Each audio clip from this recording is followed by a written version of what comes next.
Okay, we're gonna see if you can stay where I put you. You're sitting on a stuffed animal, not that you can see that. I'm in my daughter's room again because they are watching TV downstairs, and I wanted to speak about something I really didn't want them to hear anyway. I'm so out of shape and out of breath. It's pathetic. If you know of Micah Stauffer, is that even her name? I don't know. She adopted a little boy from China like 3 years ago and just rehomed him. I'm not going to speak like specifically about her and her situation because I don't know all the facts, but I am going to speak about rehoming an adopted child because it is something close to our family, just because it's something people have told me to do to my children. So my son Riker, he was adopted when he was 1. He was 13 months old if you want to get specific.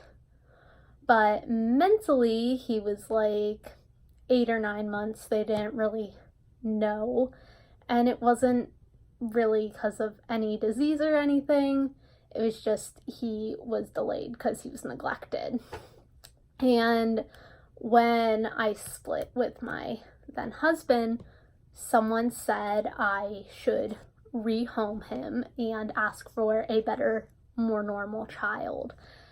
And it shocks me that it was that simple in this person's mind.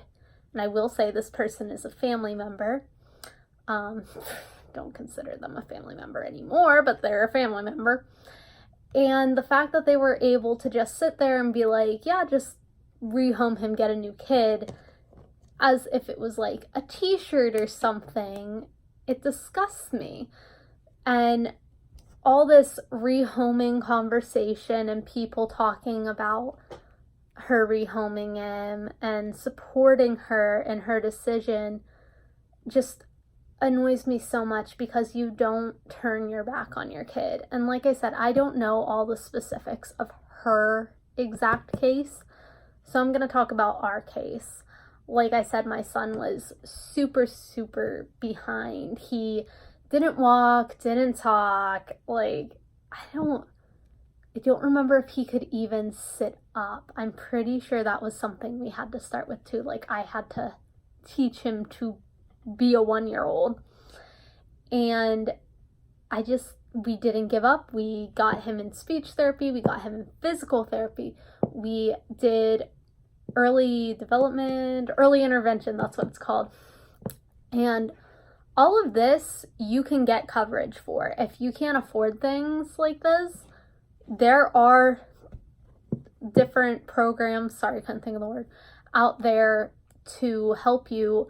Early intervention, I don't know if it was just free because of our insurance or if it's free for everyone, but it was free for us, and we were able to get him not back on track, but at least on the right path. And I don't like talking about my kids' medical diagnoses, but I will say there was a time when doctors kept telling us he was autistic.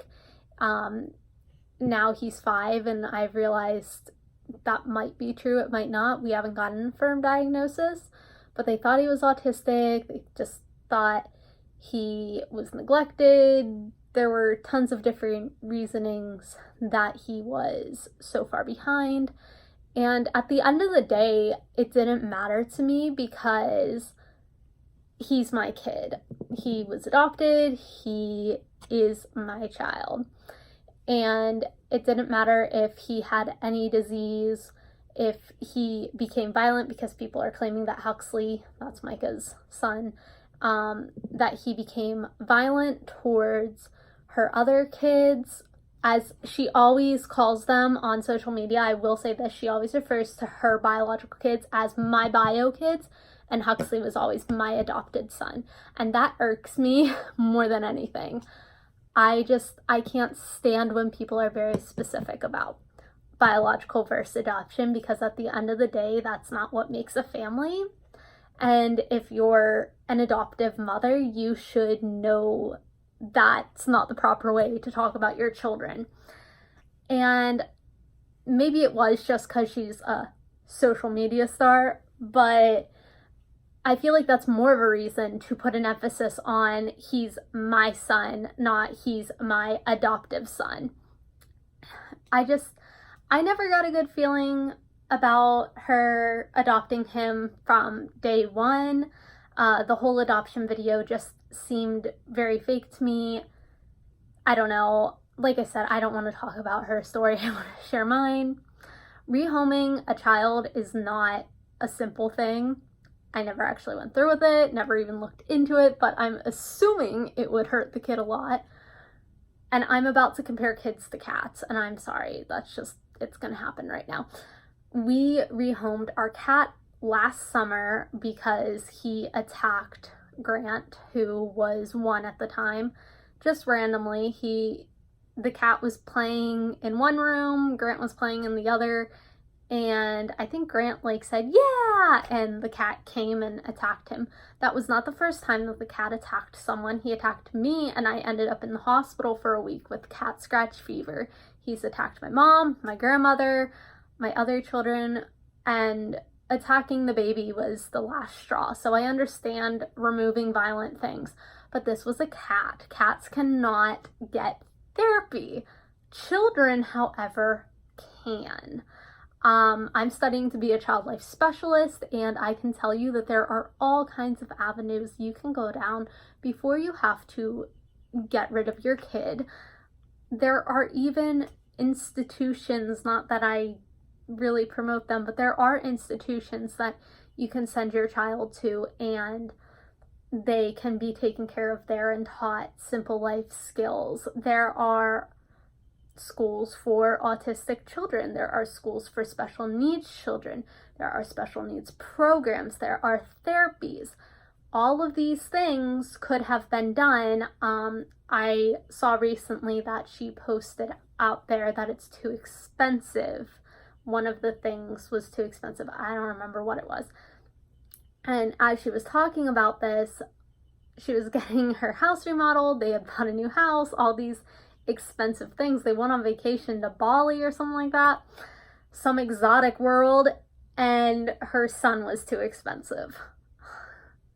If I got rid of my kids because they were too expensive, I would definitely not have children because they're all very expensive. Grant has had surgery after surgery. Okay, he had 2 surgeries, and neither of them were covered very much by insurance. They were only 70% covered. So all other stuff I'm paying out of pocket. And as much as I hate that I'm paying out of pocket for these things, I know he needed that surgery, and I know that it's going to be worth it in the long run. And I know that all the money I put into my children will one day come back and bless me in some way. I'm sure I will never get repaid for it, and that's not what I'm going for. That's not why you have kids. And another thing she's saying is she wasn't told all of the special needs he had initially. Well, you're not told when you have a biological kid. I wasn't told that Grant was going to have all these issues. I was told that I was going to be the mother of a baby boy. I wasn't told, oh, he's going to have juvenile arthritis, he's going to get a bone infection caused by an ear infection, he's going to have Kawasaki disease, he's going to have heart issues because of the Kawasaki disease, not being treated in time, he's not going to be able to walk.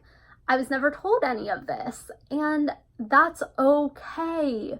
That's what being a parent is. You are not given a pamphlet telling you this is what's going to happen, this is how you deal with it. You get your kid and you deal with it, and you stick with them through everything, because that's what being a parent is. It's not about having perfect YouTube videos. It's not about having the perfect clean house. It is about taking care of your children that you signed up for, because she literally signed up to be this parent. And she was told that there was possible brain damage. She was told he was nonverbal. And it's kind of a gamble. Being a parent, it's a gamble. You don't know what's going to happen. And that's part of the excitement, in my opinion, is you don't know what's going to happen. So anyone who thinks that it is okay with rehoming a child, I really hope and pray you rethink that, because this poor kid is going to need so much therapy and so much help, and I'm hoping he gets that, because he's in foster care right now. He was not actually given to an adoptive family. This was verified by someone who knows her.